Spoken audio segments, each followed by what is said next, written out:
Hello, hello! Welcome to the stream, everybody. We're playing more Miles Edgeworth Investigations today. Let me just get the Cersei screen up. There we go. Yeah, now we're doing the second episode, Turnabout Airlines. I don't know if we'll finish it in this stream. Probably not. Probably not. I'll probably have to break at the first saving point. You know, the first one took about like 2 hours, a little bit more to complete, and that was the first one. And the first one's always short, so that'll be fun. I will have to take some breaks to check. Oh fuck! Hold on, wait. I gotta do a thing. Okay, so Game Jam's happening. It ended 8 minutes ago, but there's an extra hour for uploading, and we need that hour. And apparently, I forgot to I forgot to upload some of the UI, so I'm just doing that right now. Let me just let me just get that in. It is there. It's there.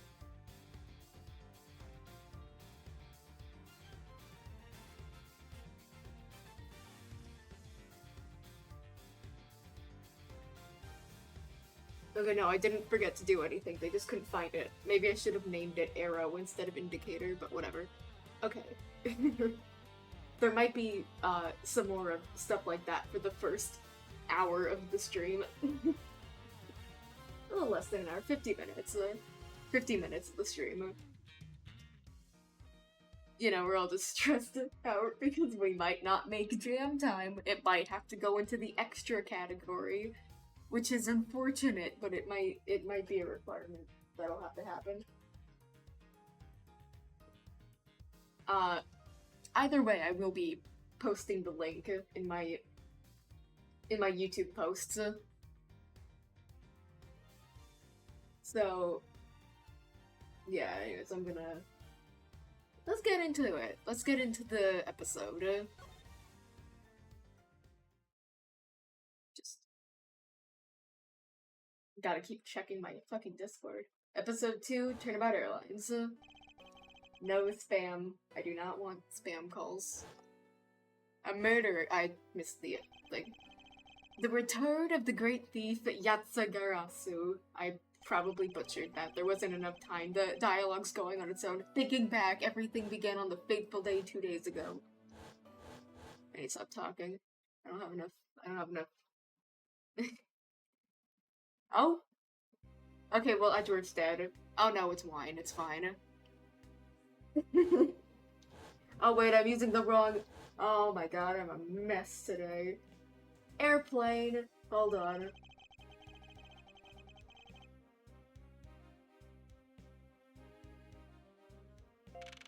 Nope, I missed that. Oh, currently experiencing some slight turbulence. Why is the text just going on its own? We're fine now. We are asking all passengers to please return to their seats and fasten their seatbelts. That's an old man. Old man statues. I am a mess. I am a mess right now. Wine!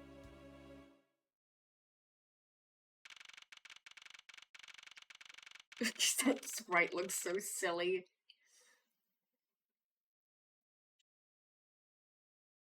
March 12th. That's 2 days after my birthday. 6:13 a.m. Flight G390, first floor lounge. Okay.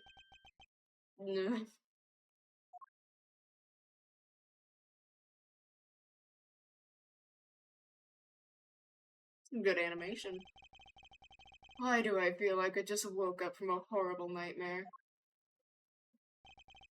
6:13, huh? Guess I was out cold for about 10 minutes. Ha! Slight turbulence indeed.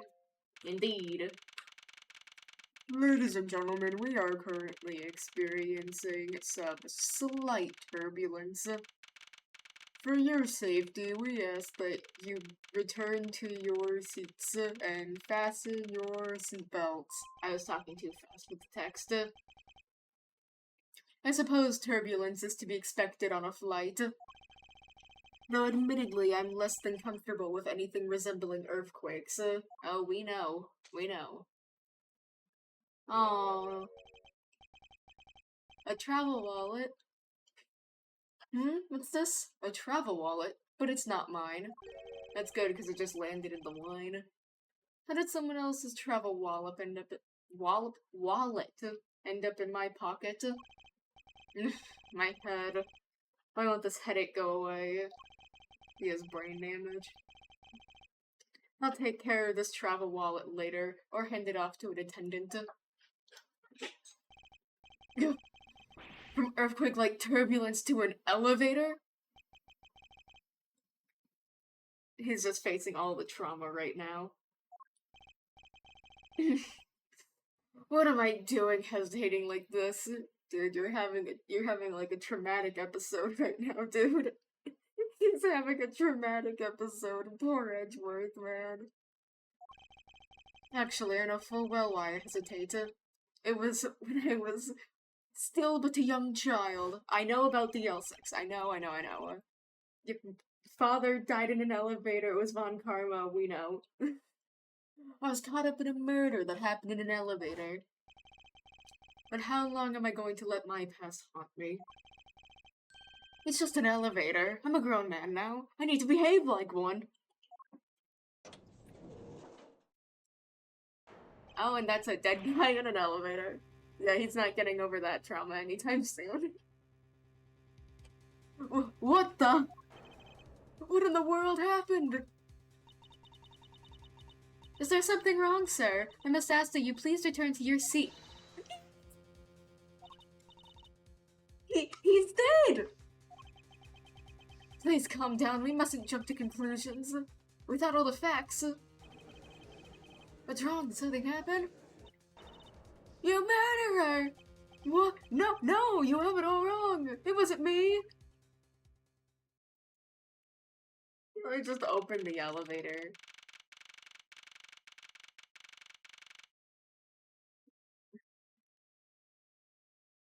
Oh boy, look at all the people here.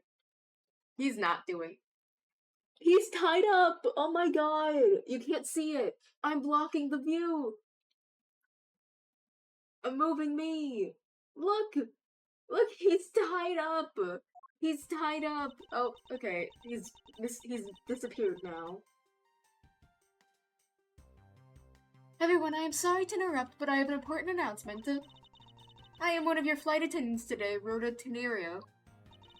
I'm probably butchering that so bad right now. I'm too high. Lower me.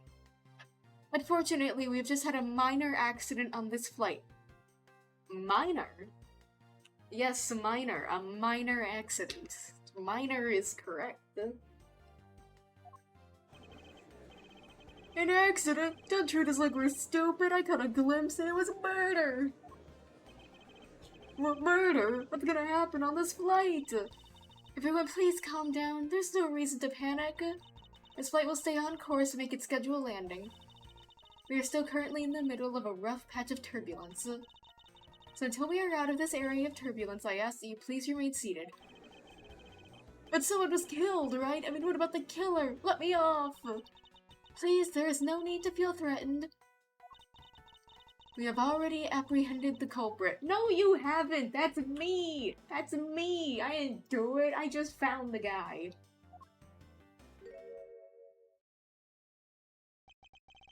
I ask that everyone please remain calm. What the heck is he talking about? Why should we remain calm?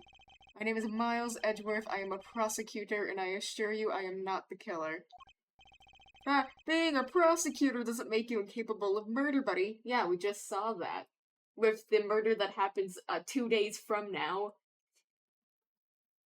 That's how time works.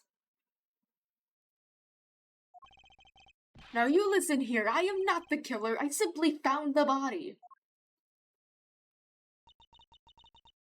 So you say, however. I am sure that you are the perpetrator of this crime. I swear on my honor as a professional flight attendant. Oh, is that right? I know what I saw. And it's very strong, incriminating evidence to back me up.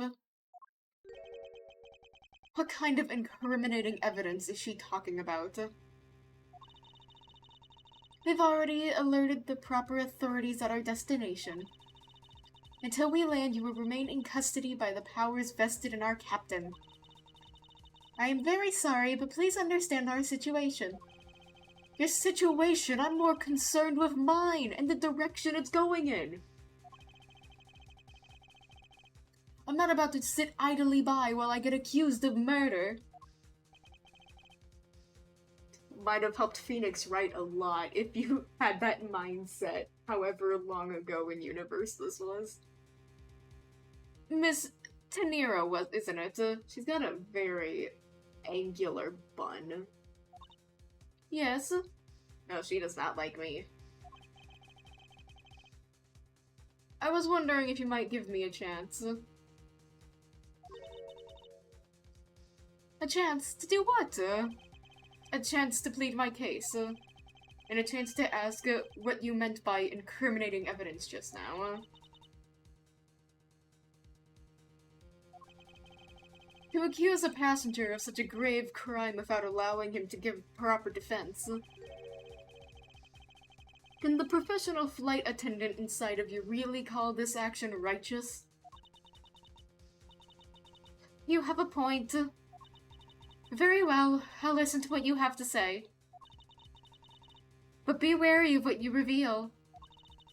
I'm afraid you'll only look even more suspicious if your explanation fails to satisfy.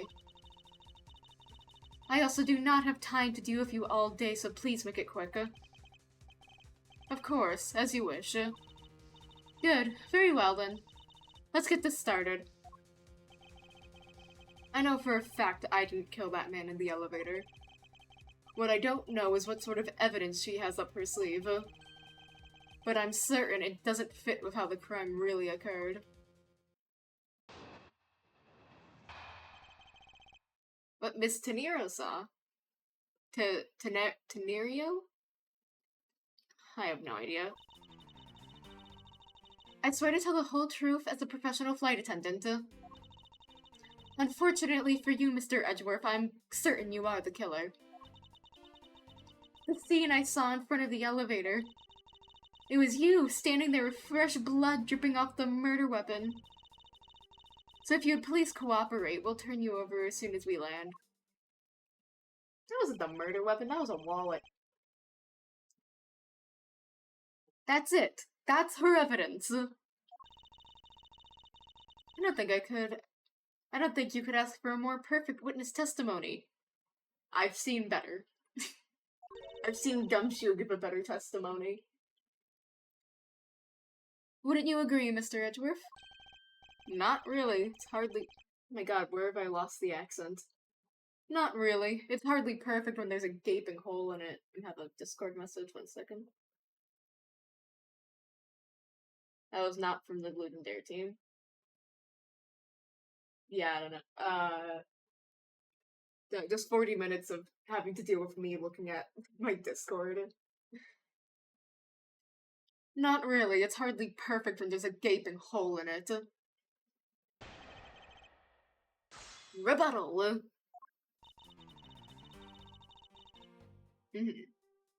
What evidence do I have?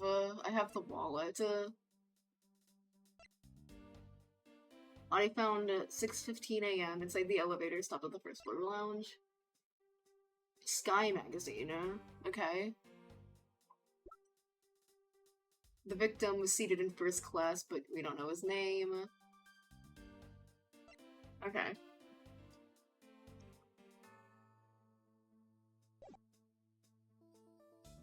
Okay, but I think I... Yeah.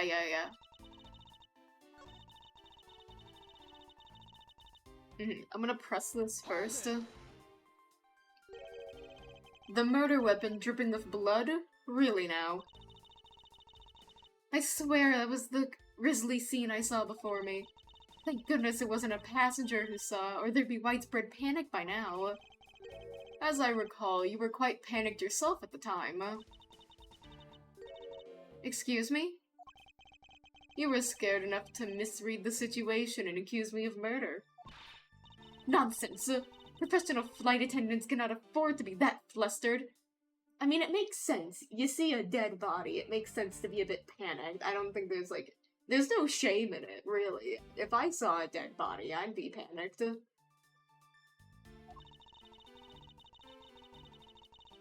I witnessed the murder scene and am now listening to your defense, all with a smile. A very pained smile. Apparently you also lie with a smile on your face.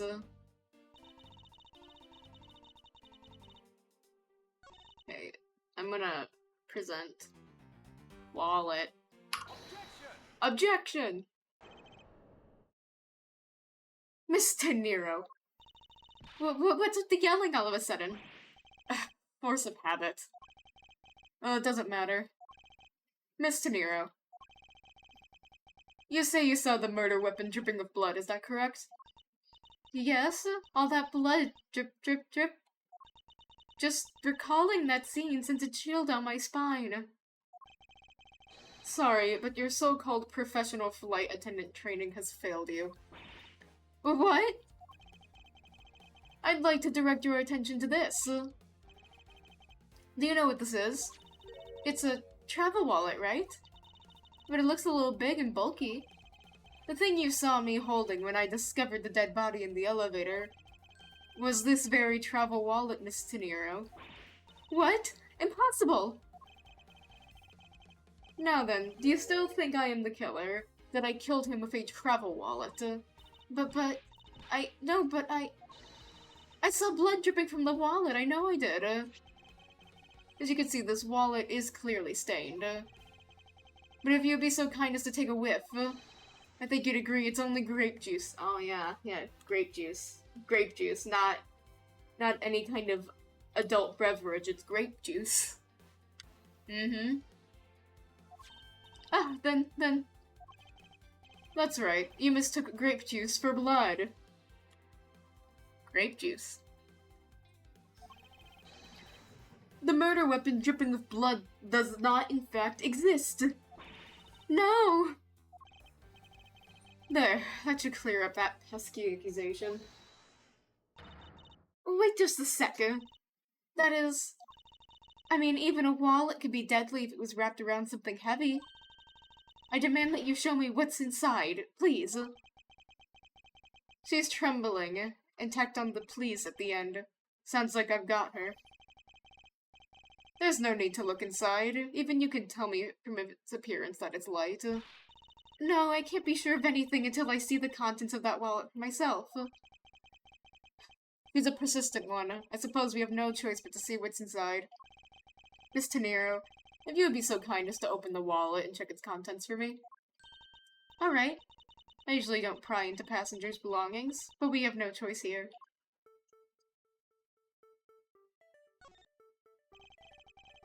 Grape juice stains the outer cover. True, it was I who dropped it in the juice. However, I didn't do it out of ill intentions. Okay.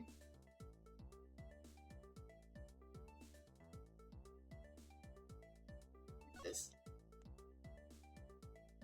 It's gonna be the victim's wallet, isn't it? Virginia. It seems like this passport is all that's in here. As you saw, there's nothing but a passport inside. This renders your wallet was the murder weapon argument moot. Moot. I like that word. Moot. Wouldn't you agree? Please hear me out, Mr. Edgeworth. What is it now? Well, I was wondering, whose passport is this exactly? It's gonna be the victim's. Can I take a look? Why not? I'm rather curious myself. It's... yeah. Hicks Ackby. Ackby Hicks. Ackby Hicks. I know there's a pun here, but I have no idea what the pun is. Ekby Hicks. Ekby Hicks. Ekby Hicks. Yeah, I don't know. This is...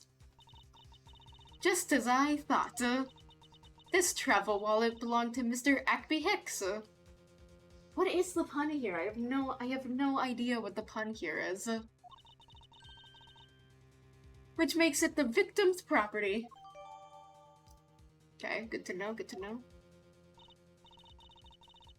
You stole the victim's wallet, didn't you? How dare you? You said it yourself. You claimed to be holding this wallet in your hands when I found you. Perhaps I did misconstrue the wallet for the murder weapon, but it seems that I wasn't wrong about who the culprit is.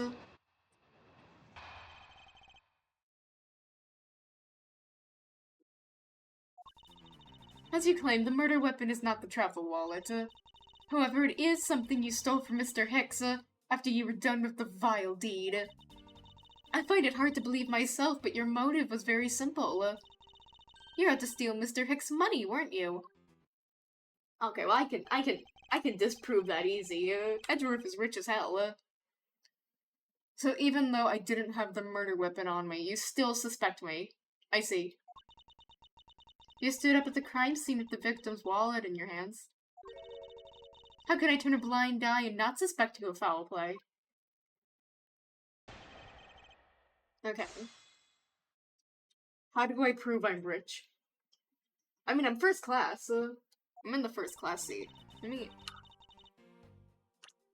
just check. Let me look at this. Okay, well, there's a flight itinerary for drinks, meals, movies. Okay. Finest restaurants. Possibly.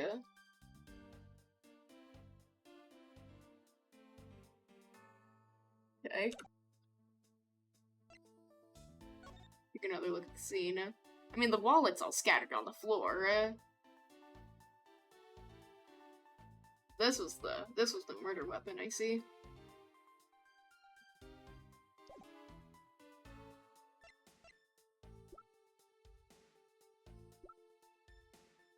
Okay. Okay, so I feel like there could be... Actually, I can't present profiles, so it can't be the fact that he's in first class with me. I don't know, I feel like maybe the crime scene notes. Because, you know, you look at the image and it is just money all over the ground. The wallet doesn't do me much good if it doesn't have any money in it. That's true. No, I didn't. Hold it. You think I stole it? Yes, I'm very sorry to say and I wouldn't usually be so rude, but it must be said. I never thought I'd see the day, but here I am calling a passenger a thief. Maybe I should put on a serious face and say it more directly. I believe you removed the wallet from the victim's personage. It really doesn't matter how you phrase it. What I'd like to know is why you think I stole Mr. Hicks' wallet. I find it hard to believe myself.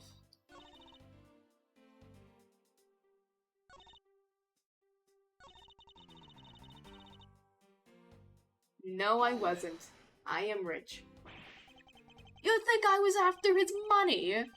Where did that cockamamie idea come from? He has such funny words.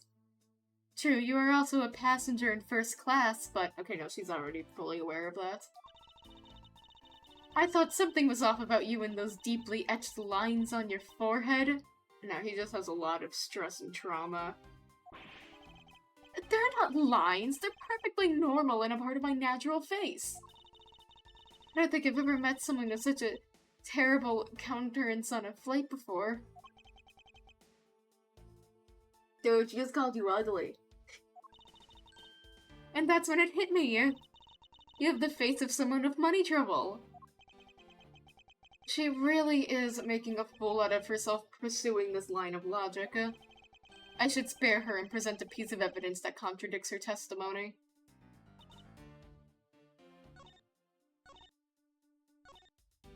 Okay, so I feel like it has to be the crime scene notes. Objection! I was right. I wonder if I might get a word in, Miss Tenero. What is it now? Miss Tenero, I wonder if you noticed the contradiction within your own testimony. What are you talking about?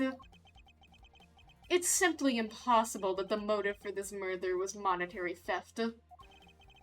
One glance at the crime scene should have told you that. But this scene would prove that the motive for the murder was not the money. It's the fact that the money is all over the damn ground. Take that! If I may direct your attention to the things strewn all over the floor. Ah! That's right, the floor is covered in bills and coinage. By your rationale, those are the very things the killer was after. Ah! I think we can all assume that the wallet fell during the victim's struggle with his killer. And I would think that the killer would have noticed something like money scattering everywhere. Furthermore, as you can see, there was no effort made by the killer to gather the money. But the wallet! Objection! Ah, yes, the wallet. You will also recall that the only thing in it was Mr. Hicks' passport. If you were really insisting that it was a crime based on greed, then you're claiming it was all for an empty travel wallet. Forgive me! Please! Hey, what the heck? Are you saying the attendant's wrong? So that guy isn't the killer? I don't believe it, everyone. It's a trick. Please be quiet. Yeah. Miss Tenero. Yes? You lost your cool when you saw the dead body. Plus, the lounge was dark, looking into the light from the elevator. It's easy to see how you mistook the wallet in my hand for the murder weapon. I take no offense that you thought I was the killer. I take offense. I take offense. I take a lot of offense. What happened to innocent before proven guilty, you know? That law might be different in Japan, I don't know, actually. Whatever. Mr. Edgeworth. Thank you for releasing me. I'm free!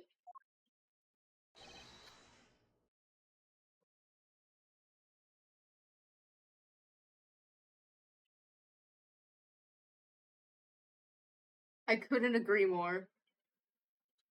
I could not agree more. Those are some wise words. Those are some wise words, man.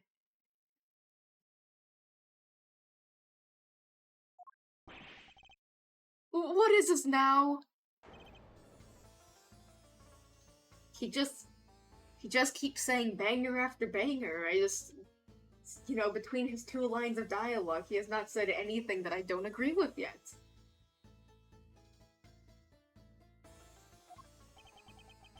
Miss Tenero, could you please translate? I'd be much obliged.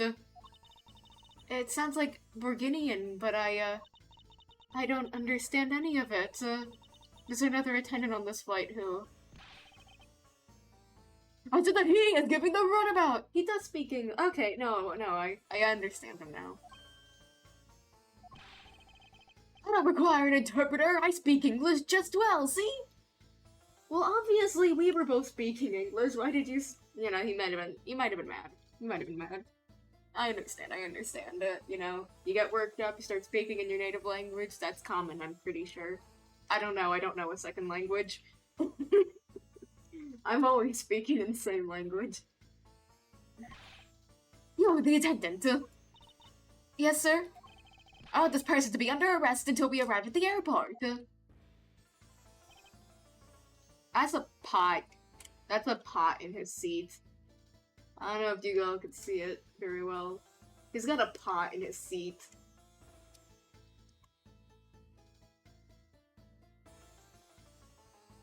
Why do you have a pot in your seat?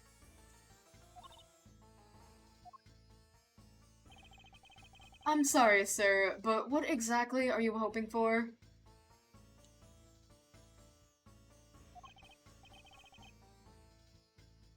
What is it you want? I'm finished talking to the likes of you. I need to come up with a voice for this guy. Please, I would like to hear why you would like me to be held under arrest until we land. How dare you try to waste my time? You were the one who stuck your nose in my affairs. I want to spend at least one more second of my precious art. I have no time for other things. I know what you are, I see through you. Insolvent. Yes, I'm pretty sure that's how you say it in English. I don't know how you say that word in English. And I speak English. Well, I should hope I'm not monetarily bankrupt, but I don't think that's what you meant. I'm sorry, but I don't think I caught your name. I am Zignabunk II. I am a very wealthy man in Borginia. But I am not an ordinary rich man. I am an art dealer, a rich seller of beauty. Mr. LeBlanc, what did you mean just now? Pardon? When you said that Mr. Edgeworth was giving me the runabout, I have to explain? Unbelievable, I will say it once and only once. I do not have even a second to waste. Time is money, as they say. We're on a flight, what are you gonna do? Yes, and yet you continue to blather on. I saw it, yes I did. I saw the victim go into the elevator. Going down to the lounge. It was exactly 6 o'clock.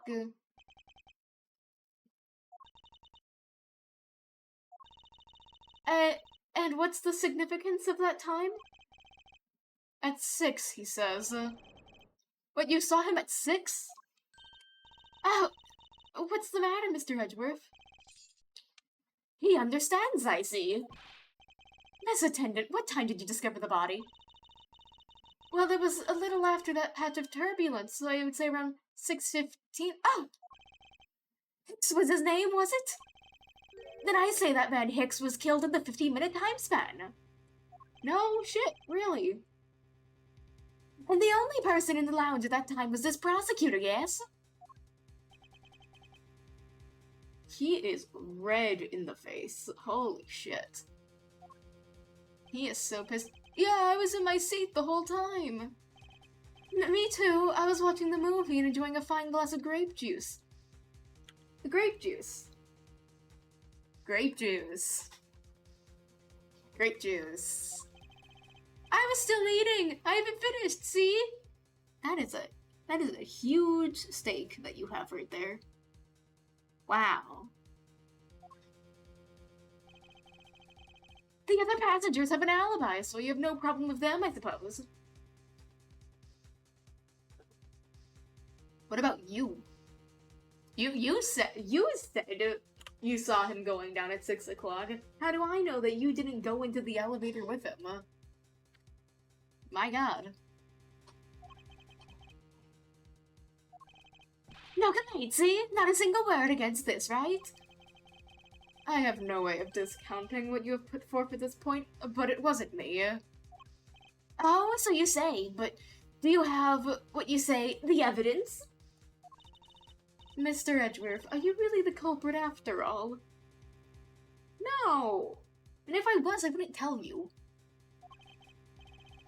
Mr. LeBlanc, I suppose you are quite certain in what you saw? Enough to give testimony? Of course! I was looking at the man the whole time! He was playing with that annoying little, small machine the whole time. Machine? Yes, that's what you people call it in English, yes? It was making me crazy with the click, click, click, click, click, click. Oh, a pen. He's talking about a pen. From that description, it sounds like some sort of small computer. Or a pen. I don't have one on me, I can't make the noise.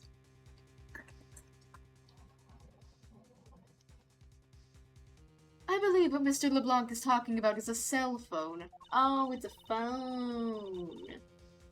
I have to say, I did see him playing with it quite a bit myself. A simple cell phone, a laptop, or an organizer I can see, but that's kind of low budget. I hate that noisy little machine in his hand. Not a fragment of beauty, all it produces is ugly sounds. Anyway, I know what I saw. Miss Teniro. Yes? I was wondering if I might be granted permission to examine the crime scene. What? You want to examine the crime scene? If you'll grant me a little measure of time, I'm sure I can produce the real culprit.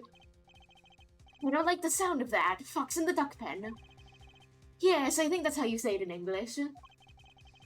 It's fox guarding the henhouse, and I believe my innocence was proven earlier. And if I'm given chance, I can clear up all the remaining doubts. Miss Teniro, if you wait until we arrive, there's a good chance that some evidence will have been destroyed by then. I understand. Let me see what the captain has to say. This should not be approved! Please, Mr. LeBlanc, in an emergency, all decisions are to be made by the captain alone. Now please wait here while I go ask the captain what to do. I'll be right back.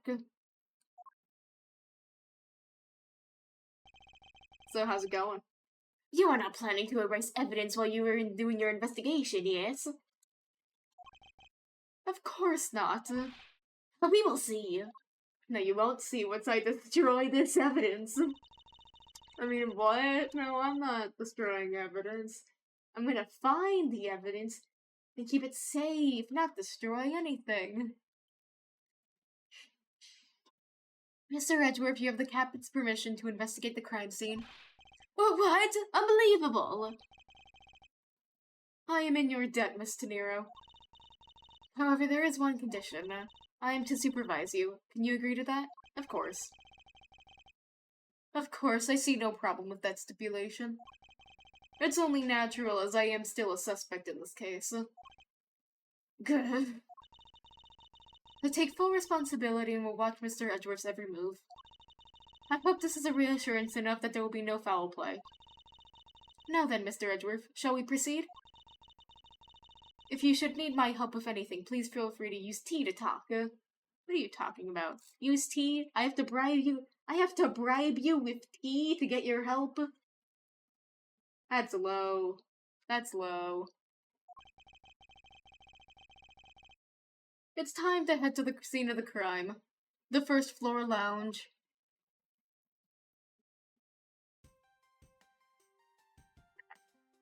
I can look. I'm being followed. This guy's pissed the fuck off. I know there's a lot of fan service of that character.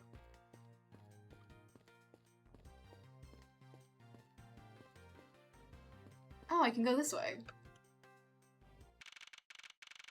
Oh, wait, where am I? Oh, I'm in the lounge. Oh yeah, obviously we're not taking the elevator. That's the scene of the crime. Right, right. I want to thank you for your help back there, Miss Teniro. It was nothing. You should thank the captain for granting you permission. Just so everything is perfectly clear, I still don't trust you. That's fair. Your standing with me hasn't changed one iota. I see. I will bear that in mind. I received an order from the captain earlier. He wanted you to know that, we reserve the right to stop your investigation if we feel you are not making progress. And when we do, he asks that you please return to your seat at that time. So my time runs out at oh my god. So my time runs out at his crew's discretion, does it? I have to find a way to discredit Mr. LeBlanc's testimony before time's up. I understand. By the way, is there any place you can think of where the killer might hide on board? I don't think so. After every first-class passenger was accounted for at his or her seat, we made a thorough search of the plane. As for business and economy class, no one can move between those two classes, and first class without a staff keycard. We found no record of a keycard being used at all. which means that I have a first-class killer on my hands. It was most likely LeBlanc. At least that much I know for sure. Or, you know, maybe he just got hit in the head when the turbulence happened. And one other thing. No one else has been allowed near this crime scene since the murder was discovered earlier. Alright, first floor lounge, here we go. Now then, let's get started. But where should we start from? Let's start with Mr. LeBlanc's statements. The crime occurred between 6 and 6:15 a.m. During that interval, the only person in the lounge was myself, which would make me the prime suspect. However, since that I did not— oh my god, I cannot talk. However, since I did not kill Mr. Hicks, it means that the killer was around somewhere. If we are to believe what you say is true, then yes. First order of business will be to gather information to win your trust.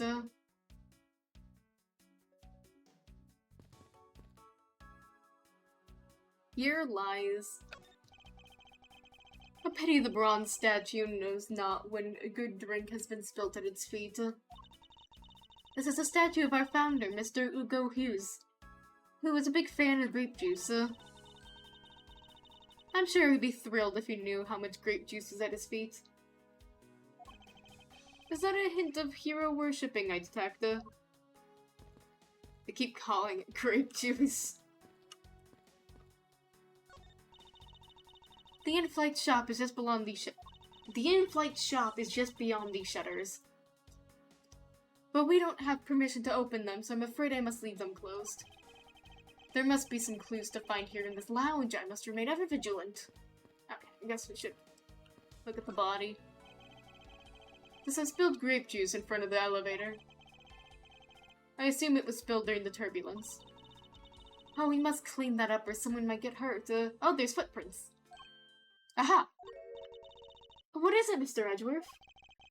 I found some very important evidence. What is the important piece of evidence at this scene? Footprint. Take that! What is it? They're a little smudged, but I think we can both agree that these are a set of footprints. I have a notification. It's not from my Loot and Dare team, which ends in 10 minutes. I don't know, I think they're uploading, I'm not sure. Whatever.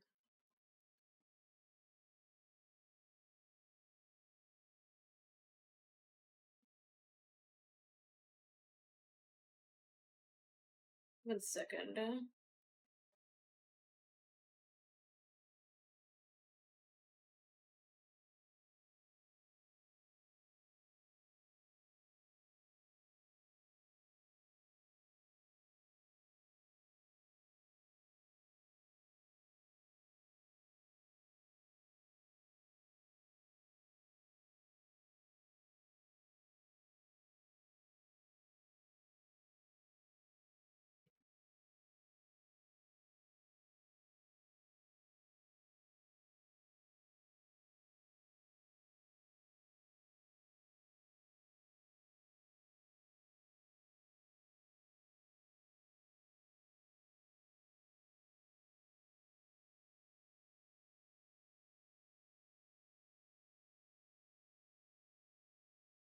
Okay.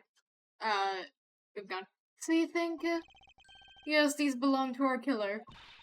Then maybe we should check the shoe size of everyone in first class.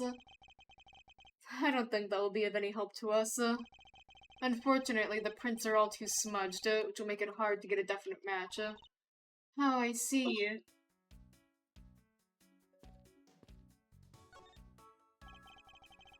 What floors this is elevator service? Only the first and second, although it can go down to the cargo hold. However, that requires a flight crew keycard. So only the floors accessible to passengers are the first and second, huh?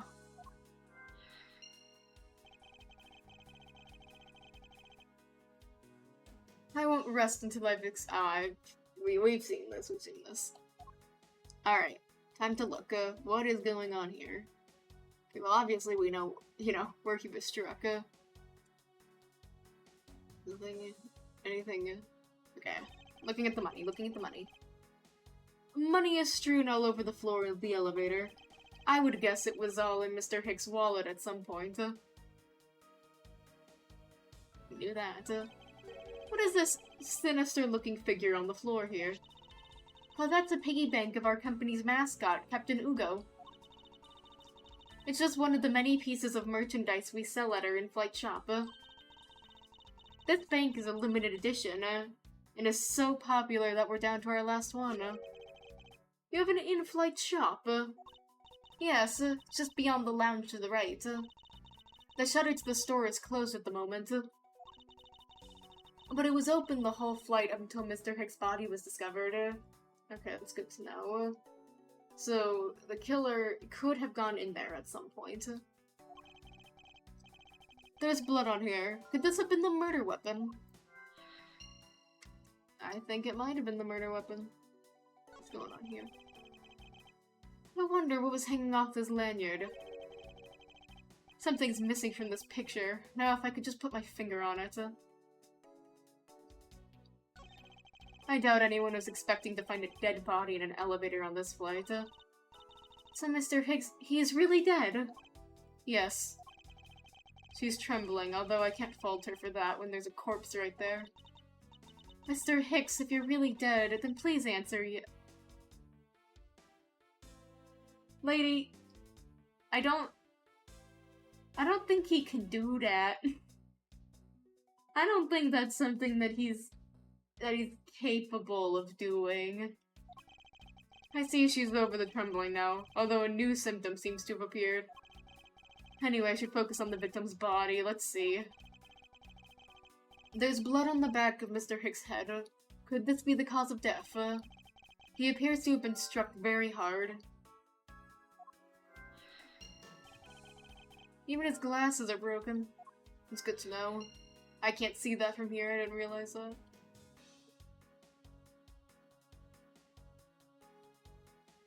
Okay. Oh, I saw shoes. There's no grape juice residue on the soles of his shoes, making it highly unlikely that Mr. Hicks entered this elevator after the turbulence.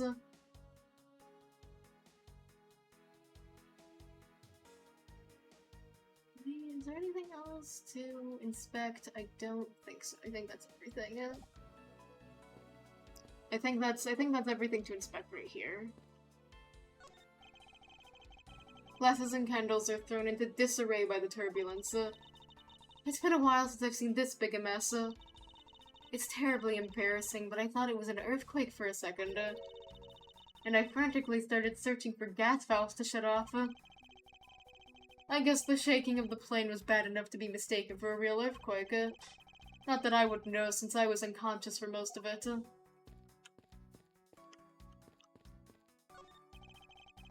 This toppled over chair. Yet another victim of the turbulence. No! Look at all that grape juice staining the back! I may not look it, but this chair was extremely valuable. It was? Yeah, it was used when the Rocker Pals came to this plane. The Rocker Pals leader sat in this very chair. I'm sorry, but what are these Rocker Pals? I can't believe you've never heard of them. They're all the rage. Yeah, they're all the rage, Edgeworth. How could you not have heard of them? The Rocker Pals are an extremely popular international band. They added the Pals part as they became more popular, especially among teens. That explains it. I'm not really one for the music of today. Maybe I should ask Detective Gumshoe about them later. On second thought, I can already see how confusing the conversation would get. Who is this? This is a bronze statue of the This is a bronze statue of the founder of Go You Airlines, Mr. Ugo Hughes. Go You Ugo Hughes. The one on the left is when he was in his 40s, and the other is him in his 80s. Wow, he aged really well. Did the man age at all over those 4 decades? Maybe I need to squint more.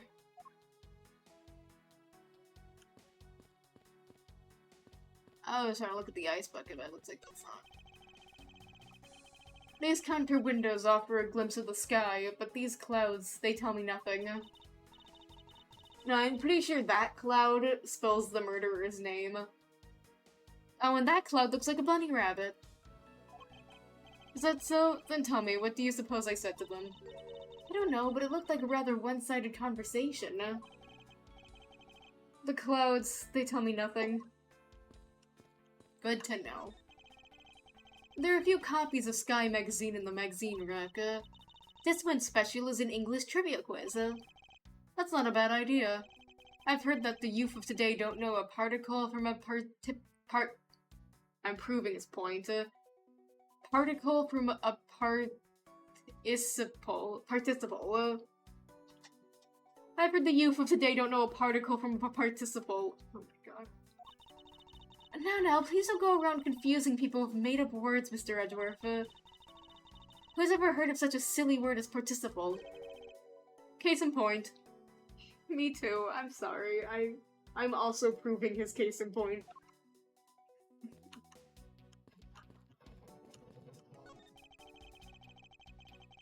These bottles and glasses must have been broken by the turbulence. There's quite a bit of broken glass here. Please be careful when passing through the area. Thank you very much for the warning, Mr. Edgeworth.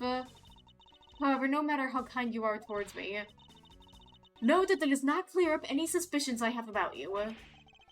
I wasn't warning you for the sake of clearing my name. This door leads to the flight attendant's room, but please understand that it's off limits to unauthorized personnel. The room is giving off the scent of women's perfume. One would think that perfume would smell great, however to me, it simply smells. Not that I have any interest in what lies beyond this door.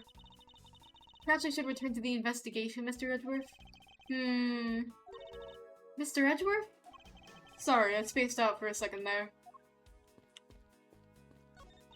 Piano. This grand piano is the pride of this plane. It can play music of whatever CD we insert into its CD drive. Okay. That's not usually how pianos go. That's not a piano, that's more like an overgrown music box.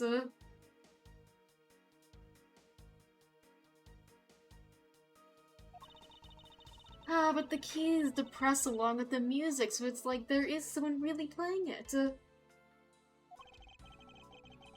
Oh my god. Oh my god, oh my god, oh my god, oh my god. Wait, is it published? Okay, wait. Let me just check. Hold on. Okay, phew. Okay, it got published, it's fine. Okay, it's published. Crisis is not happening right now, it's fine. Everything's fine.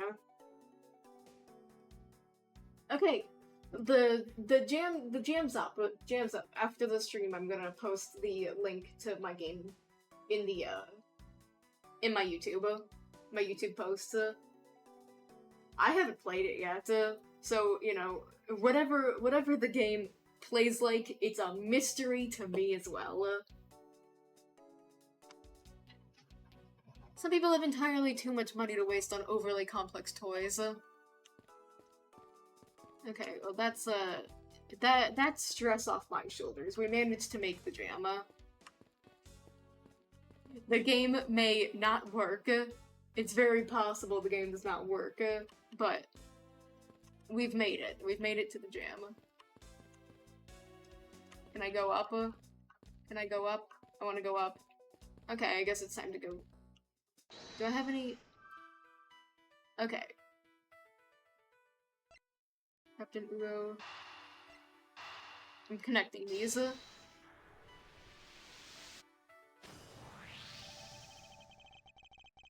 statue with blood on it is lying next to a body of a man who was beaten to death. Oh, Mr. Edgeworth, I think I figured something out. Yes, what is it? The way the blood is on this, it looks like it matches up with the wound on his head. Well, aren't we deserving of a Master of the Obvious title? Well, what do you think, Mr. Edgeworth? Don't you think it's worth investigating? It would appear that this figurine is our murder weapon. I don't know why I said it like that. Oh, I just knew it! I mean, I can't think of any other connection. Perhaps Master of the Obvious would be more... Master of the Oblivious would be more befitting. Okay, so that's the murder weapon. Elevator... Glasses... What was the killer? I mean, I think it makes sense that the killer was in the elevator. Because the murder happened in the elevator. And obviously, he wasn't in the lounge, because I was in the lounge and I didn't see him. So it feels like the killer must have been in the elevator, you know? Yeah, I'm smart sometimes. True, there wasn't anyone else in the lounge other than myself right before the turbulence. But if the killer was in the elevator along with the victim, then that's a different story.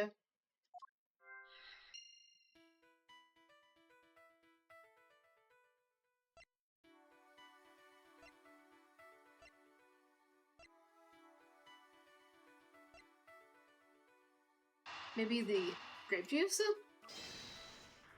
It's possibly that, but I'm not entirely sure. It was that. I have it. I'm sorry, but I don't understand, Mr. Edgeworth. I can prove that someone other than myself was here around the time of the murder.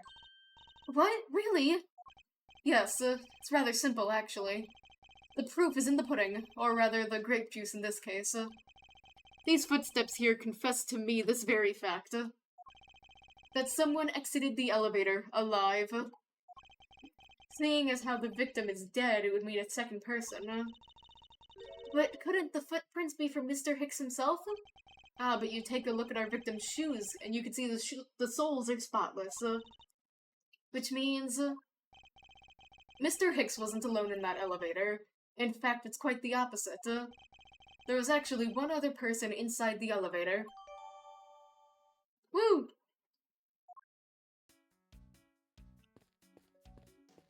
I'm so smart.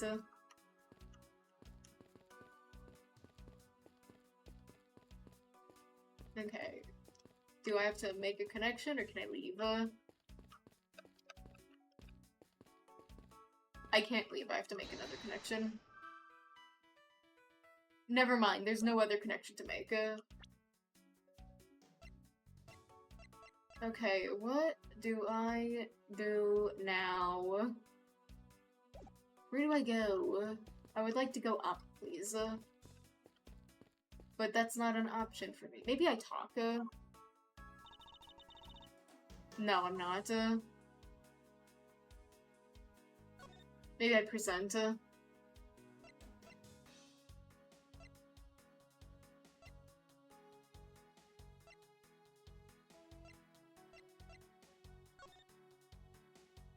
actually, where do I go now? I'm so confused as to where I go now, actually.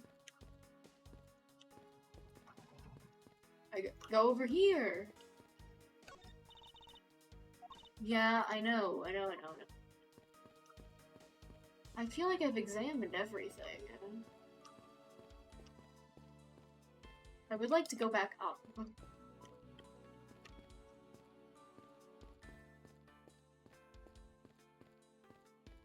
Oh, here.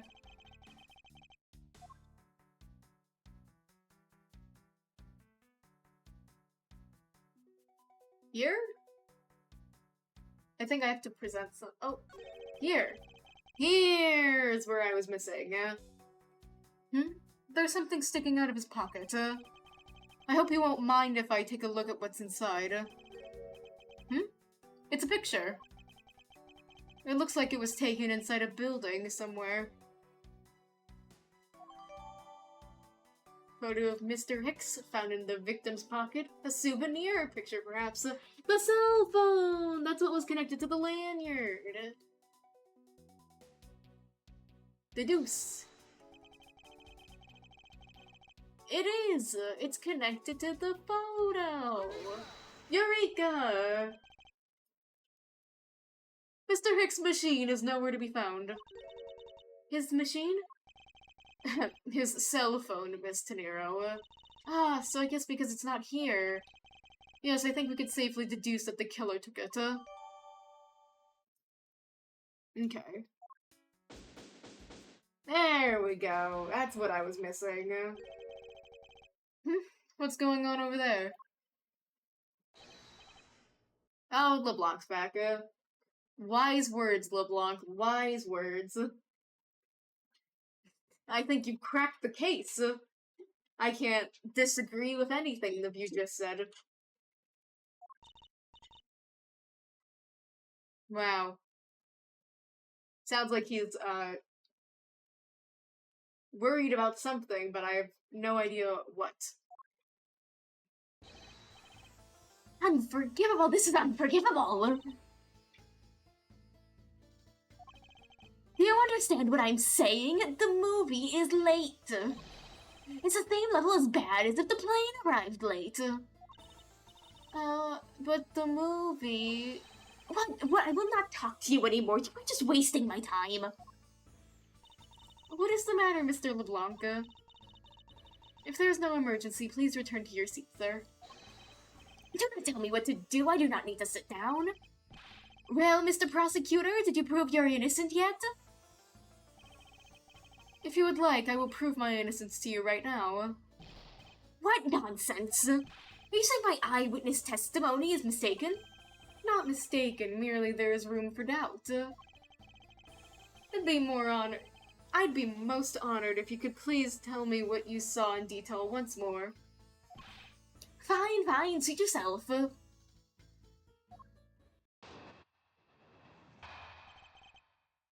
What I saw, he is super pissed off. I am certain I saw Mr. Hicks enter the elevator. It was when the needles on my pocket watch pointed to the 6 and the 12. The body was discovered 15 minutes after in that lounge, yes? Then you, the only person in the lounge at that time, must be criminal. Mr. LeBlanc's conclusion seemed to make logical sense. After all, the only person in the lounge at the supposed... Oh my god. After all, the only person in the lounge at the supposed time of the murder was me. So, my eyewitness testimony. If you think you can destroy it, then come, let me see. Right, do I look like a man who is having the time to wait for you? Why is he so irritated? I'm the one accused of murder here. Anyway, I must find a way to discredit Mr. LeBlanc's account somehow and fast. Okay.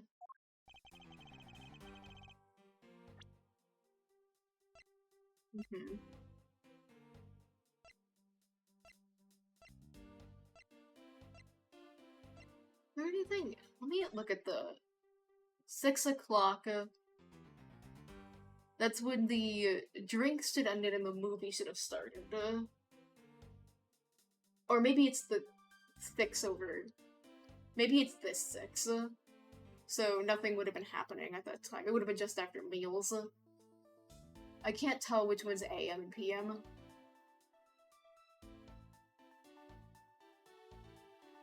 I really can't tell.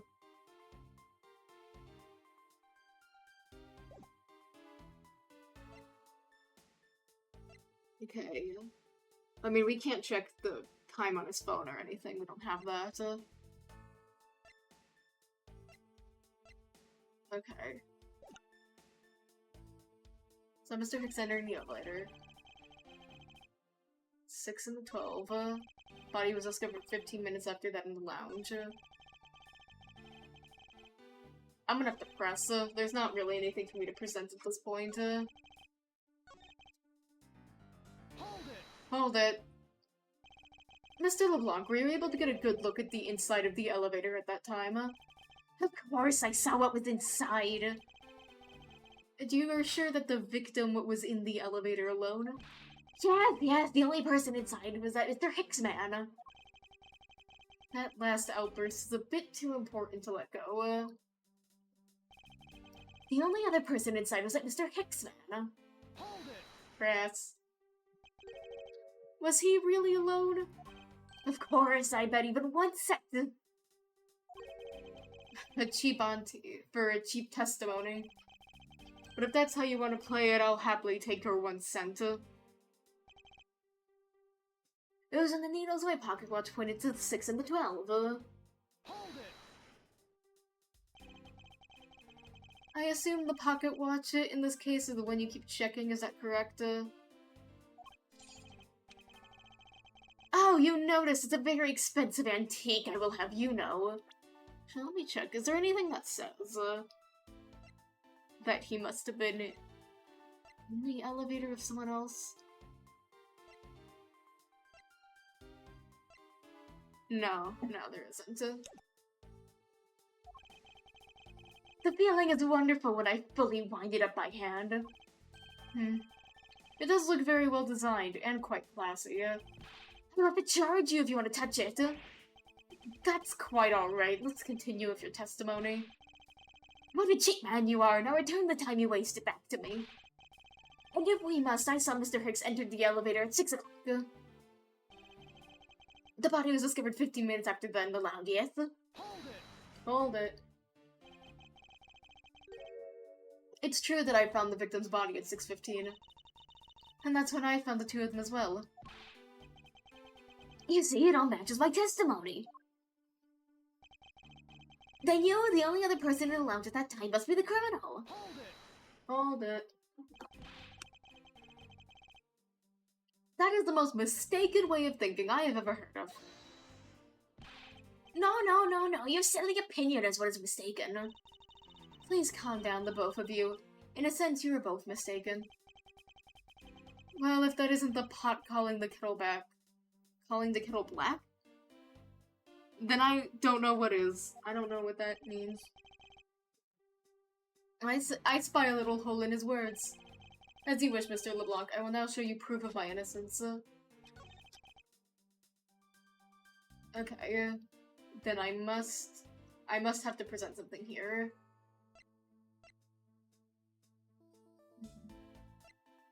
But I'm not entirely sure what.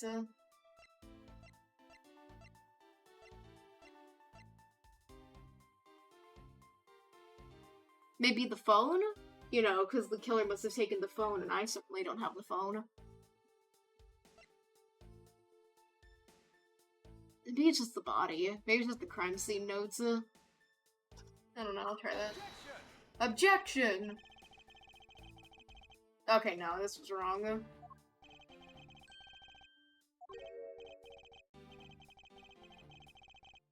Yeah, no, it was wrong,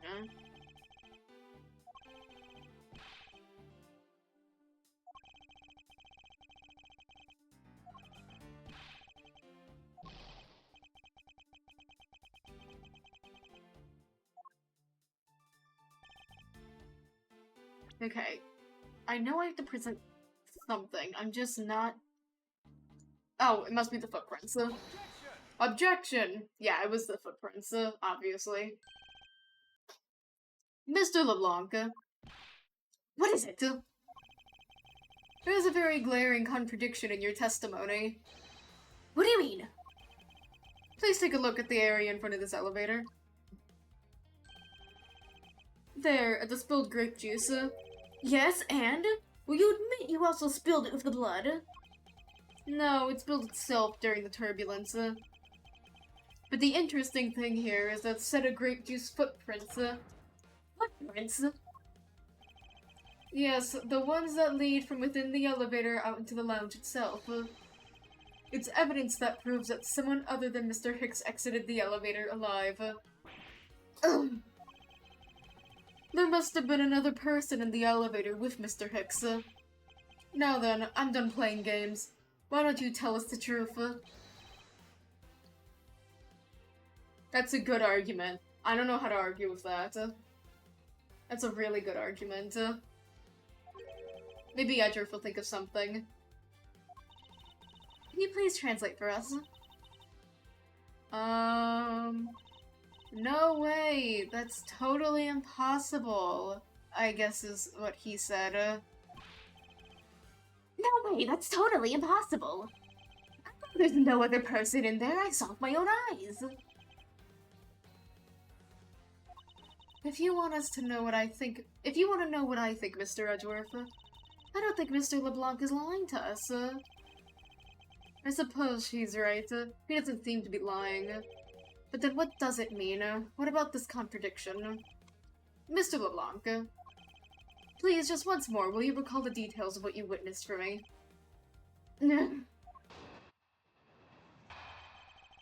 What I saw, part 2. I was really upset when Mr. Hicks passed by my seat. I was always checking the time over and over again. I happened to follow that man with my eyes when he passed me, and I saw clearly into the elevator he was entering. But I swear there was no one else inside, no one. Mr. LeBlanc, could you please calm down? Oh, I dare you to have issue with my eyewitness testimony? No, not at all. Please forget I said anything. Yet again, he doesn't appear to be lying. But I can't let this testimony stand as the truth. And I saw part 2. Rebuttal. Okay, I'm gonna have to press him. Okay, why are you upset?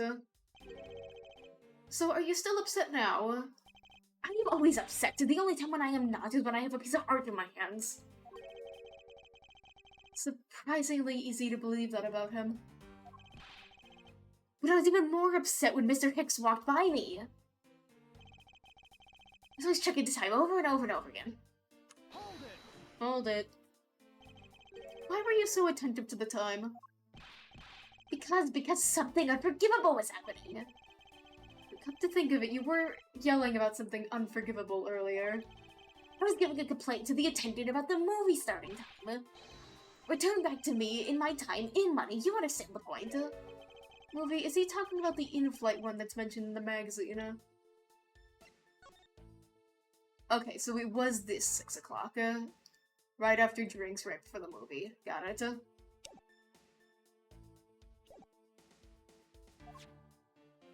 And it's showing it anyways, I did not need to open it. A summary of the plot and its start time. Interesting.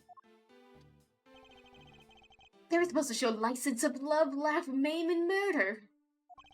I cannot see that movie in my country, you can only see it on international flights. I looked forward greatly to that movie. I checked my pocket watch whenever possible so I would not miss it. I even set my pocket watch to the destination time when I came aboard. So my watch was not wrong, it matched the schedule. But the movie was still very late, very, very late. Hold it. Your pocket watch. I'd like to ask you a little more about it, if that's alright. The movie I wanted to see would not start, so I checked my clock.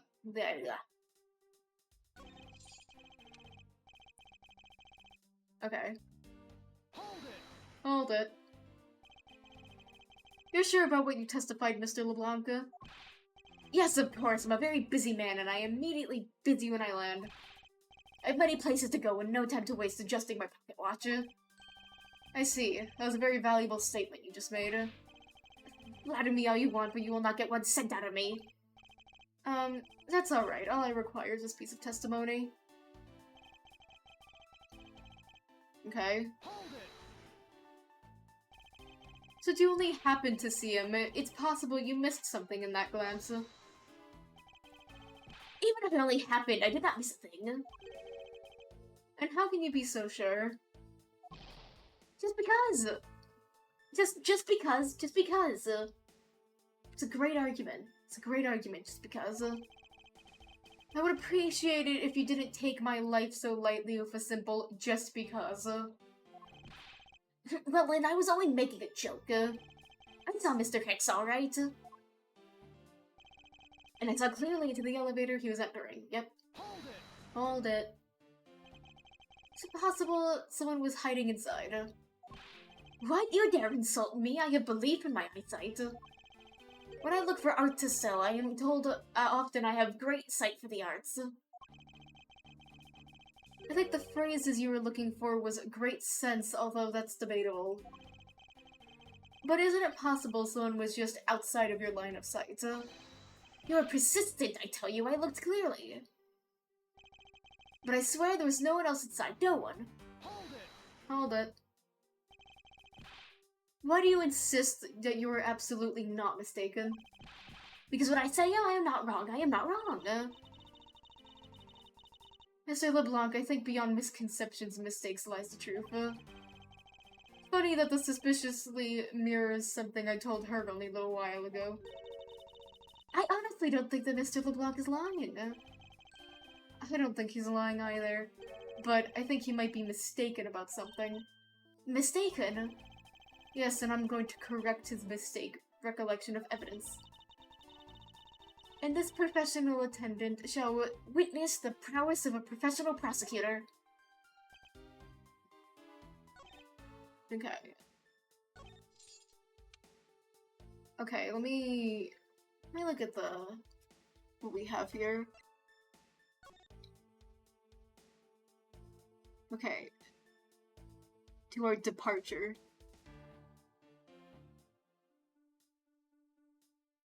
It corresponds to the departure time zone.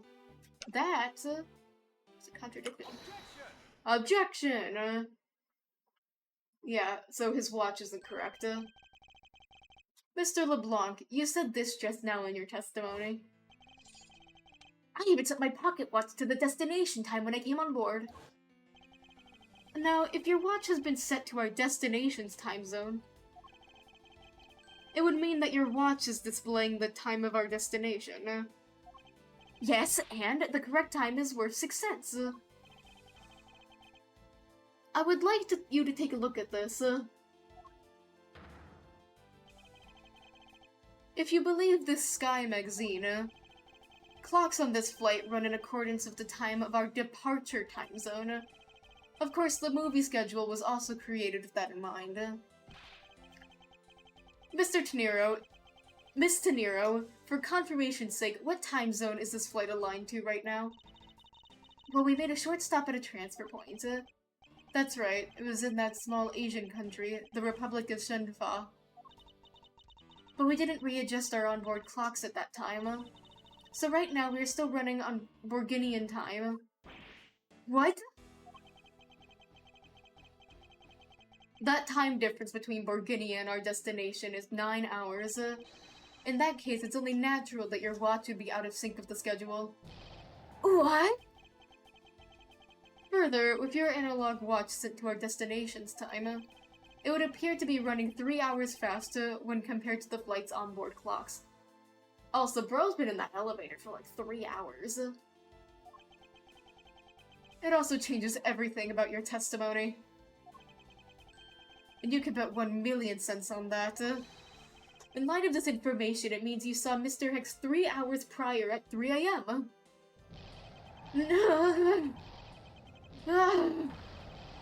My 1,000,000 cents!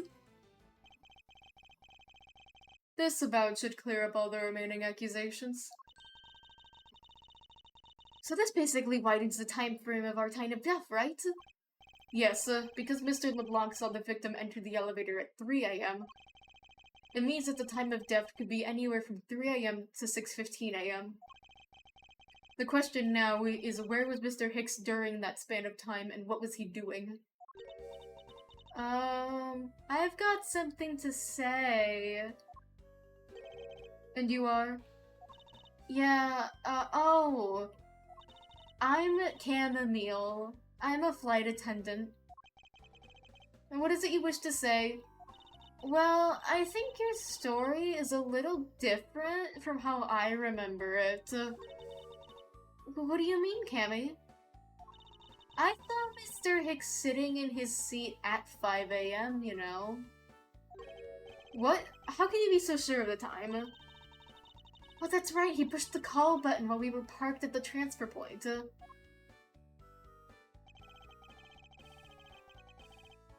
Okay.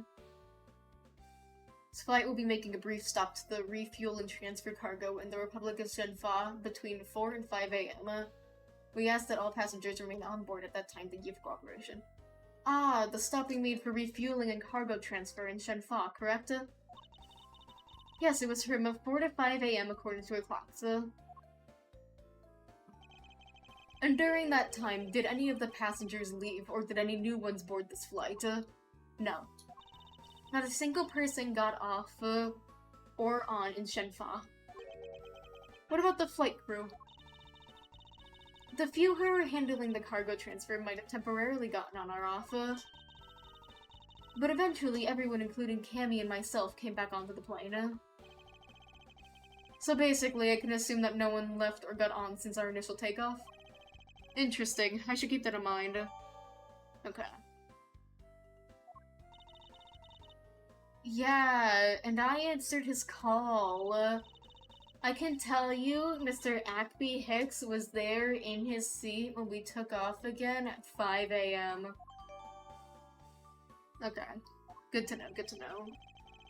Alright, that puts the time of the murder between 5 and 6:15 a.m. That narrows it down quite a lot. Okay, now what time did you come down to the lounge, Mr. Edgeworth? I remember coming down here almost as soon as we left the Republic of Shenfa. Now you were here from the whole time, from 5, yes? Then you were the only one who could be the killer. Mr. Edgeworth, were you really here in this lounge the entire time from 5 onwards? Unfortunately, yes. But then how do we explain the footprints? Is it not obvious? This man waited for Mr. Hicks here in the lounge, waited to kill him. Then he put the corpse into the elevator. That's when the turbulence happened. My eyewitness testimony may have been mistaken. But what time I saw Mr. Hicks enter the elevator on the 2nd floor does not matter. Because the entire incident concluded here in the lounge. Everything happened in this lounge. Is that what you really believe, Mr. LeBlanc? What? Do you have another idea? I simply feel that there is something out of place in the scenario you presented.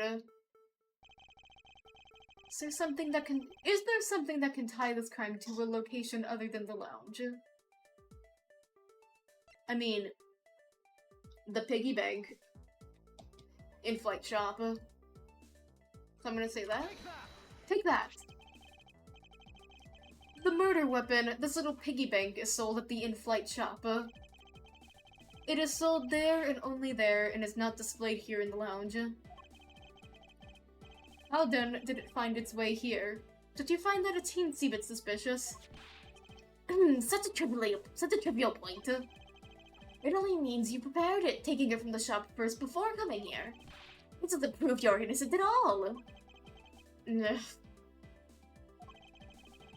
Is there no way to win with this man? Hold it. If I may. What is it? You see, well, it's just as Mr. Edgeworth says. Oh, and why do you know this so well? Well, it's just that the piggy bank was there in the shop. I saw it with my own eyes. And when was this? It was maybe around 5:40 a.m.? Isn't that just before we hit that patch of turbulence? That's right. You were in the shop just before the turbulence? Yes, I was.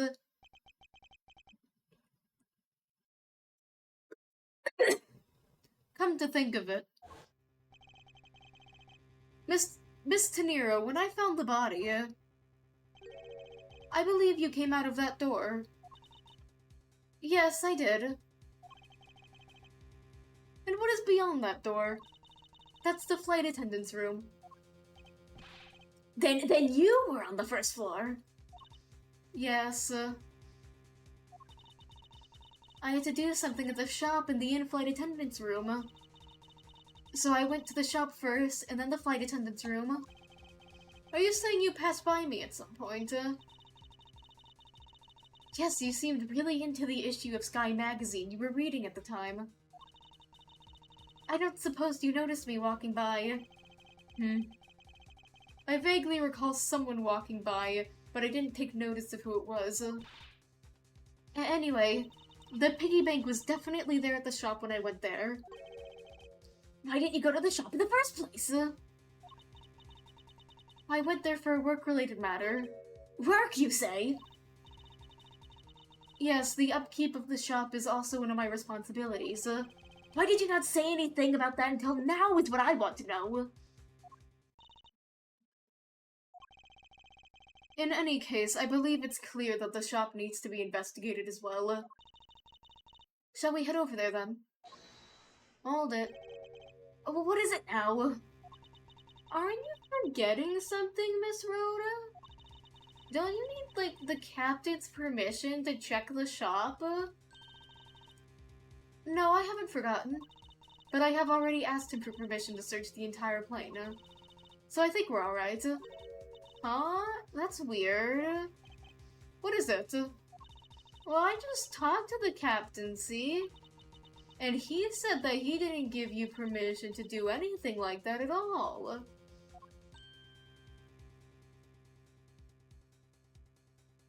Miss Tenero? What is the meaning of this, Miss Tenero?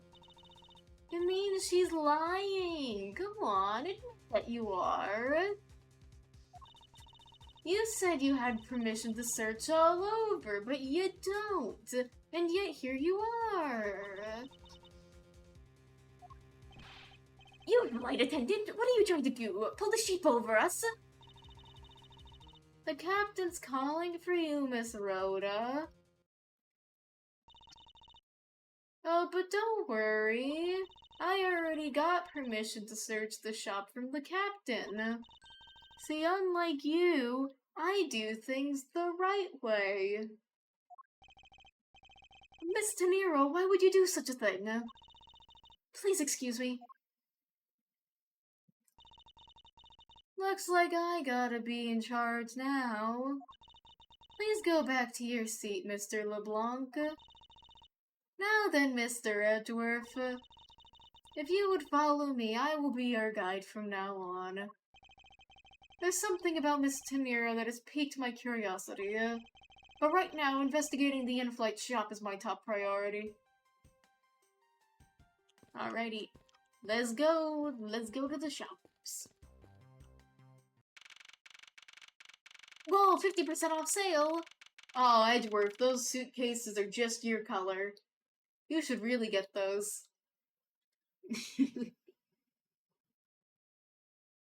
Okay, in-flight shop. So this is the in-flight shop, it's quite a mess in here. You think? Guess I'll have to clean things up then. Teehee. Hold on, you can't clean up a potential crime scene. Oh, thank goodness. I hate cleaning so much. I mustn't rush things here. I must remain cool, calm, and collected. Because this piggy bank was left at the crime scene. There's a very good chance that the killer had paid this place a visit. Alright, let's take a look-see around. Okay, this is the entire area. Dude, Edgeworth, you should totally get these. These are so your color. What are these? Oh, those are our company's completely original line of suitcases. They're practically flying out of the door. That's just how popular they are. You should buy one and see how you like it. You won't regret it. Perhaps that's how things work on this flight, but in the real world, you try, then buy. No way! But either way, it doesn't really matter. True, either way, why would anyone buy a suitcase after they've boarded the plane? That's a very good point. Anyway, see that? Just look at all the Captain Ugo heads painted on. Cute company mascot, isn't he? They're painted on with a lot of care. Doesn't he look like he's about to jump out at you? It's certainly making something jump inside my stomach. Looks like something you'd see in some sort of analog horror series. Huh? Oh, I guess there's no fooling your refined tastes. You looked like you really wanted to get one. And I thought I was gonna finally make my first sale, but you saw right through it. Glad that's done, though. Never try to make me give you a sales pitch ever again, okay? But I never showed any interest in it to begin with. It really is pretty horrible, isn't it? You wanna know something? This suitcase was designed by Miss Rhoda. Never let her design anything again. Miss Tenero designed this. Yeah, it was a company-wide contest. Oh, then I shudder to think of what the other applicants looked like. Well, it does have a very sharp design sense. Haha, sharp, like stinky, sharp shutter, maybe? I really have no idea why the bigwigs decided to go with it. It's so bleh. Miss Tenero designed this, did she? It's definitely not what I would have expected.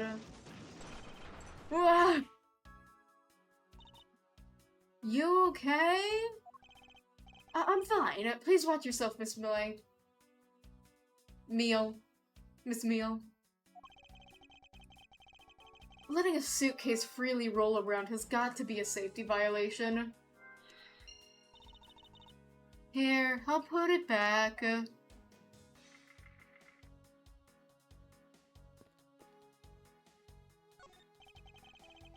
Inside the display case is a roll of lifesavers and life vests for sale. We sell a lot of those when there's some kind of accident or something.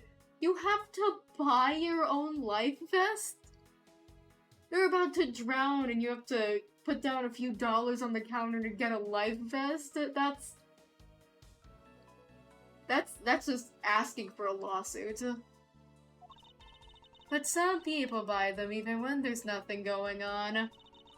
How about it, Mr. Edgeworth? Care to buy one? I sense that this shop is one shopper away from being sued. That's what I'm saying! It's literally asking for a damn lawsuit. Oh my god. Hold on, let me, one sec. Okay.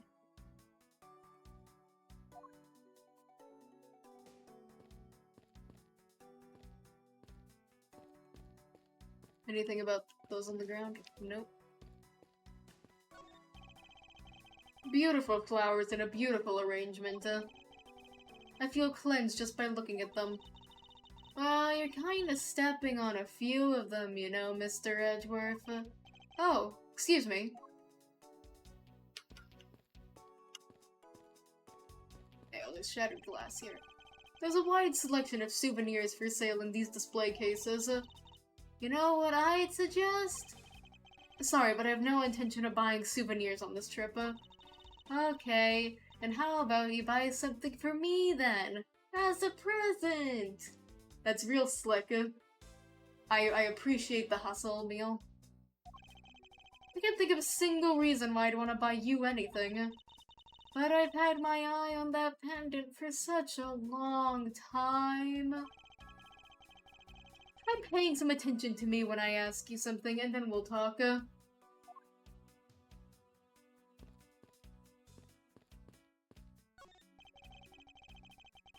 The glass from this display case door is shattered all over the floor, and it looks like there's nothing on display inside either. Wait, actually, I think there is something. What's this? A mini captain's hat?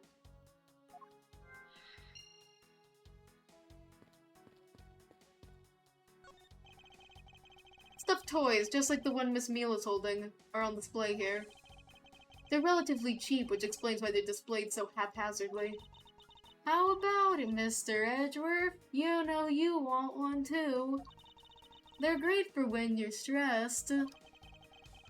Why do I envision stuffed animal abuse when she says that? There are all kinds of luxury name brand merchandise for sale on this display case. And they're lined up in such a manner to scream, "Buy me!" to any passers-by.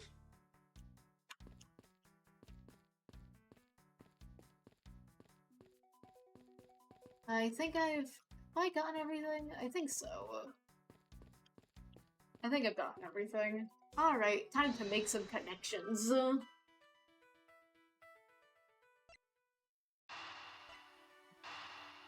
gonna connect those, together. The hat probably used to be on the piggy bank's head. Let's give it a go and see. I believe this piggy bank was forcibly removed from this display case. Does this mean that the killer broke the glass to get at it? It's updated in the organizer. Really?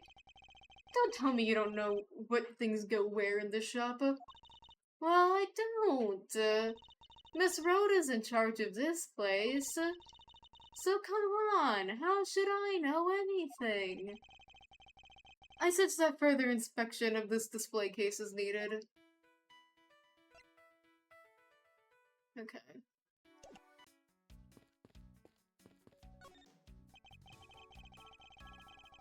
Let's look at the display case. Okay.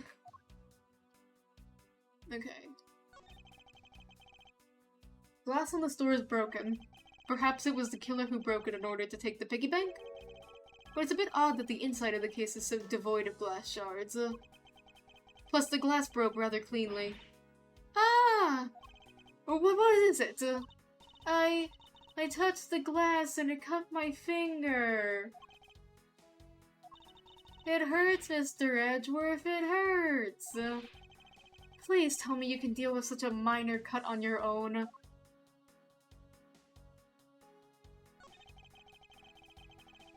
It's the same man as one portrayed by the statues around the center. Yeah, that's a paperweight of the founder of Go You Airlines, Mr. Ugo Hughes.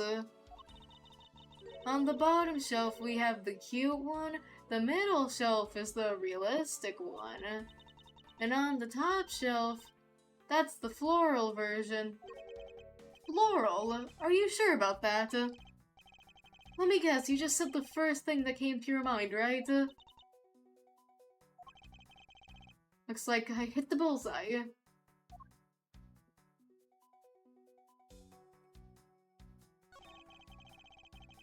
Go You Airlines related books line the shelf. The history of Go You Airlines, the future of Go You Airlines, the 7 wonders of Go You, Fight On Go You Airlines, working name Go You Airlines, You Go You! The titles make it very clear they won't be making the top sellers list anytime soon. Okay. I feel like I've got everything here. I feel like I need to do something.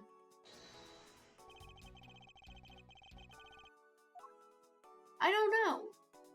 I don't know.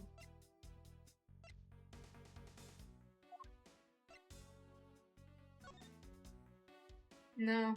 No, nothing here.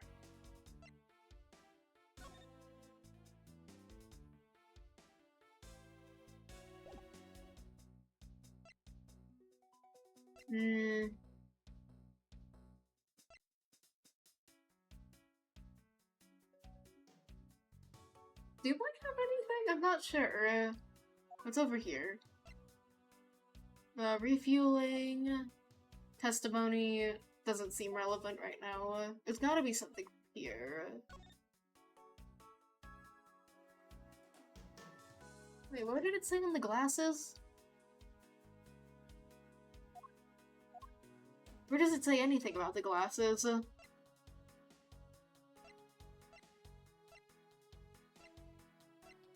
Doesn't say anything about the glasses anywhere.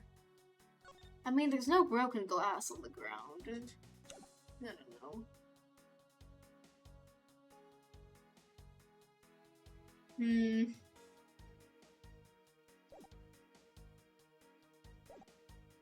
Okay, maybe I can make a deduction. Maybe that's what I can do. Broken glass. Suitcase. I'm gonna just try. Do they go together? No, I didn't think so.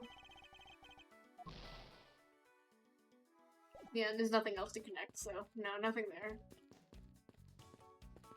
I have to make a deduction there, but I'm not sure what to deduce.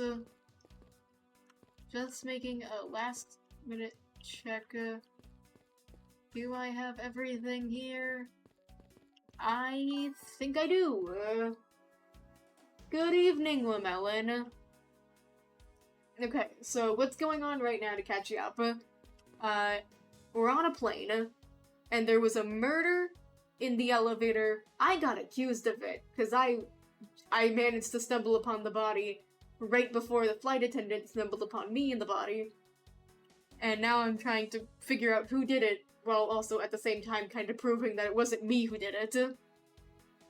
And the murder weapon got stolen from this display case.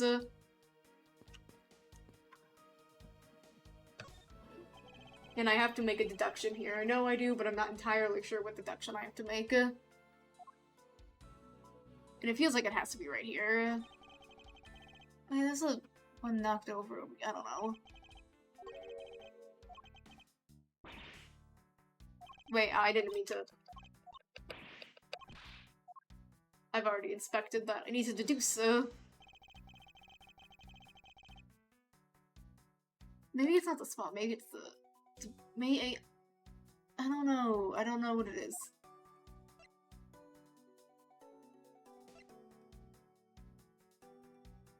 I don't know. I'm gonna try this. Eureka! Okay, I presented the right thing. There's definitely something very unusual about this. About what? Yeah, point-and-click games can be a bit confusing sometimes. If the killer had broken the glass to get at the Captain Ugo Bank, there should be shards of glass inside the case itself. Oh, I see. Yeah, I guess it'd be like that. However, there's not a single piece of glass inside the display case. Nope, there isn't. Which means the glass was broken from the inside out. The piggy bank must have fallen out over the turbulence and right through the glass. Yeah, that's for sure. There's so much glass all over the floor. I'm willing to bet this hat was knocked off its head at that time, too. Huh? Oh, that's nice. Which leads me to believe that the killer took the Captain Ugo Bank from here after the turbulence. Good to know.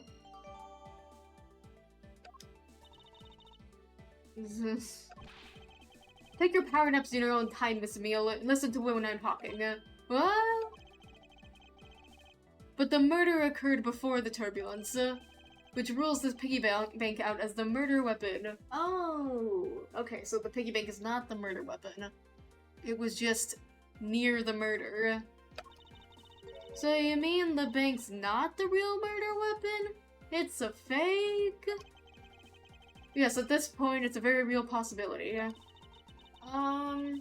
But then what if when the killer went to take Captain Ugo, they broke the glass by accident? The display case is locked, so that's highly unlikely. Yeah, but there's one person who could have. Oh? And who would that be? Miss Rhoda, of course. I mean, she's the one in charge of this place, so she has the keys to everything. Miss Rhoda Tenero, huh? Okay. Is there a deduction I have to make here? Okay. Turbulence. Broken glass. Suitcase. Let's check. Is there anything else to do? No. Okay, well I've examined everything, so it has to be a deduction. Roll. White suitcase can be hazardous. I feel like the suitcase and the turbulence have to go together. I mean, I know it's not the suitcase and the broken glasses, so it's either the turbulence and the broken glasses or the turbulence and the suitcase. I'm gonna go with the suitcase, because that seems more relevant right now. Yeah, that's what it is. Yes, there is definitely something wrong here. What? What's with the sudden yelling? Tell me, Miss Meal, do you think there's something strange about these suitcases? Oh, well, sure. They totally ooze strange. Like the color and such. That's not what I'm talking about. Now pay attention. Ah, you're scaring me, Mr. Edgeworth. Sorry. These suitcases are lined up a bit too prim and proper. Yeah, they look a bit uptight, don't they?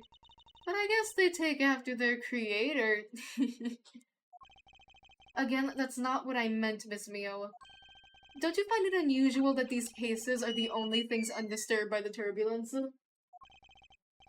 Never mind, I'd sooner find an answer by inspecting these suitcases myself.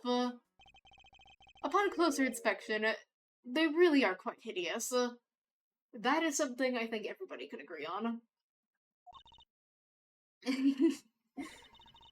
I wonder how Miss Rhoda would have reacted if she heard what you just said. What's wrong? She makes a good point. It would be wise of me to watch what I say out loud. What's this? I spotted something that's not quite right. What is so unusual about this suitcase? Oh, this one has props. This one's propped up. This one's not.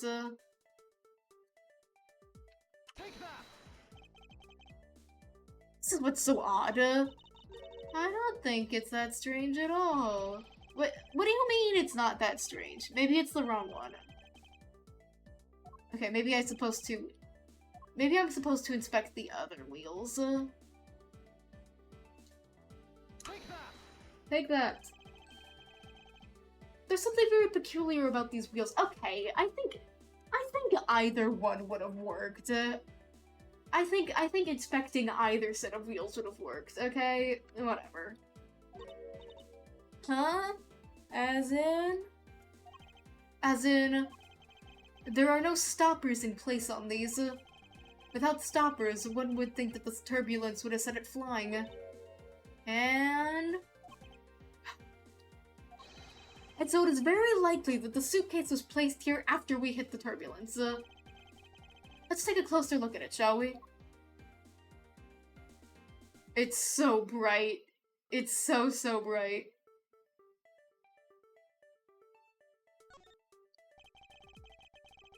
This was apparently designed by Miss Tenero herself. The design has a certain je ne sais quoi about it. Yeah, perhaps that's the best way to put it. I think Edgeworth should get one. I think it'd really match his style.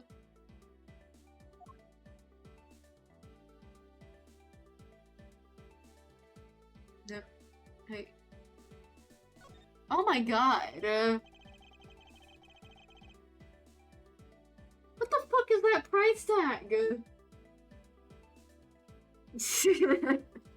Well, I wonder if you could cough up the money for it. Cause, like, that's a $1,200 price tag right there. That's a lot. That's a lot for a suitcase.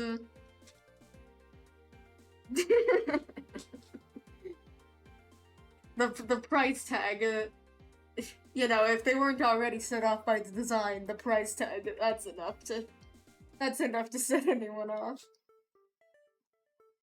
A $1,200 price tag, not exactly priced by someone with a conscience, I'd say. Nope. Open it up. It would appear to be unlocked. Let's take a look at what's inside. Oh, that's blood. That's blood. A piece of cloth. And it's soaked with blood. Ah, it's blood! It appears that the suitcase is very strongly tied to our murder after all. Investigation complete. Yay! So, explain this to me? What does this suitcase have to do with the murder? I believe it's pretty safe to say that the killer used this suitcase in some manner. Such as to move something, perhaps? But are you just talking about the cloth, then? That alone is too small. A larger item would be needed to move what I'm thinking of. The thing I believe the killer used the suitcase to transport is the body. Take that! Something that would fit inside a suitcase that is also covered in blood. Sounds like a dead body, doesn't it? Okay. And a bloody cloth. I wonder what the cloth goes to. But... In light of this, I'd say that Mr. Hicks was moved into the elevator from someplace else. Which means that the murder was committed in an entirely different location. So you're saying that after moving the body into the elevator, the killer brought the suitcase in here and just left it? Exactly. What is it? Nothing. Just that... I was thinking about what Miss Rhoda said about coming in here for something. Excuse me, Mr. Edgeworth. She's back, and she probably killed a man. I wanted to give you a bit more time, but I'm afraid I wasn't able to convince the captain. I'm very sorry, Mr. Edgeworth, but the captain feels that he has allowed you ample time. He says that he'd appreciate if you could wrap it up here and return to your seats. I understand his sentiments, however, if I'm not allowed to complete my investigation, the crime scene may become contaminated by the time we land. If I must stop, then I insist I be allowed to oversee the preservation of the two sites. Under your supervision, of course. If that's your only condition, then I believe we can accommodate your wishes. I'm here to assist you in any way I can, Mr. Edgeworth. Sounds like fun! We can camp out, watch over everything together! I found proof that the real crime scene was not in the lounge. And I have enough evidence to prove myself to be innocent of any wrongdoing.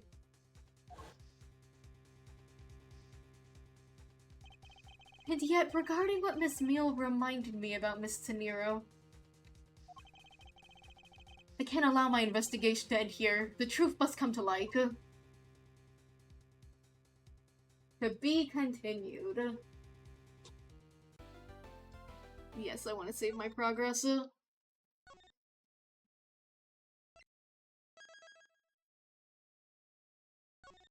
Alright. Do we stop here, or do we keep going? It's been about 2 hours. I don't know how long the next section's gonna be. I think we call it here. Yeah. Yeah, I think that's gonna be the stream. So, that's part 1 of Turnabout Airlines. Next stream, I'm gonna finish Turnabout Airlines. Probably, depending how many sections. I want to finish it. And that seems, more suited for a Saturday than a Monday. Yeah. I think that'll be the stream.